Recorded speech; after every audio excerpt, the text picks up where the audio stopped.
The Ministry of Labour and Employment has invited the striking polytechnic lecturers as well as the Judiciary Staff Union of Nigeria to a meeting on Thursday as part of efforts to get the members of the Academic Staff Union of Polytechnics and Jusun to call off their indefinite strike actions.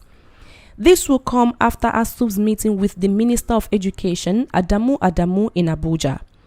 The spokesperson, Ministry of Labour and Employment, Mr. Charles Akpan, confirmed that the federal government would meet with the ASUP and the Jusun to address their grievances to get them to reopen the polytechnics and the courts respectively. The poly workers are demanding the implementation of the 2014 NEETS report, release of revitalization fund to the sector, reconstitution of governing councils in federal polytechnic and state-owned institutions, among other things. The Jusun, on the other hand, are asking for financial autonomy for the judiciary and the implementation of Executive Order 10 signed by the President, Major General Muhammadu Buhari, retired.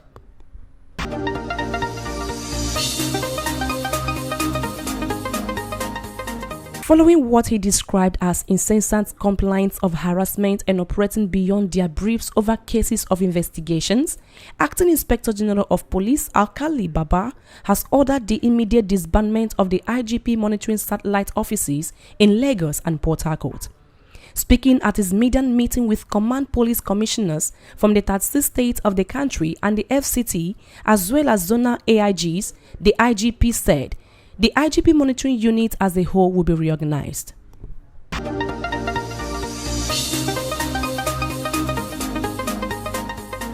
The Ààrẹ Ọ̀nà Kakanfò of Yoruba land, Ààrẹ Gani Adams, has said majority of Yoruba people are ready for self-determination. Speaking in Ikeja, Lagos on Wednesday at the public presentation of a book, Roundtable Discussion on Economic and Restructuring in Nigeria by the National Pilot Books, Adams noted that a power bloc was not ready for restructuring. Adams said, "I support the popular view that we have graduated from restructuring to self-determination, but the main powerful bloc is not ready. This is what Yoruba leaders are clamoring for. If Nigeria is not restructured in the next 3 years, the future is black. We have different types of restructuring, so they should know the kind of restructuring that they want. If Nigeria will be restructured, we have to borrow points from 1960 and 1963, which give room for regionalism."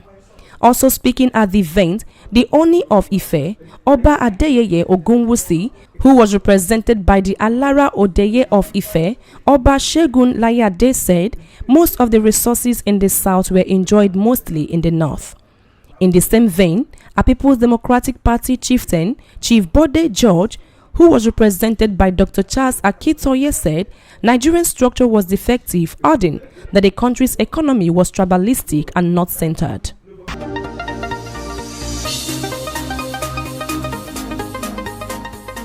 One of the released Chibok girls on Wednesday lamented that the federal government was silent on the release of their colleagues still in captivity of Boko Haram. The student, identified as Tabitha Stover, was speaking at the 7th anniversary of the kidnapping hosted by the Alamin Foundation in Maiduguri, Borno State, said the federal government's silence was killing them. The student, who noted that their lives had not remained the same since the incident happened. "I passed through hell, thank God I am back, but many are still in captivity.